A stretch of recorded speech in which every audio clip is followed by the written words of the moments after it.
আজ দুপুরের ভাত খাবার অল্প ভাত, মরিচ ভর্তা, শসা, ডিম, এগুলো সব সিদ্ধ সবজি, ঢেঁড়স, মিষ্টি কুমড়া, আলু, শসা, পটল, বেগুন, এটা হলো শাক, আলু শাক, এটা হলো আলু শাক, আর এটা হলো পাট শাক।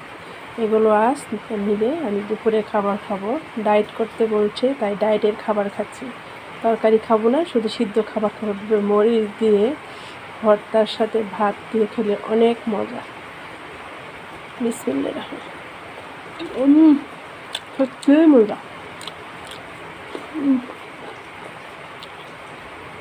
এখন নোয়া মিষ্টি লাউ,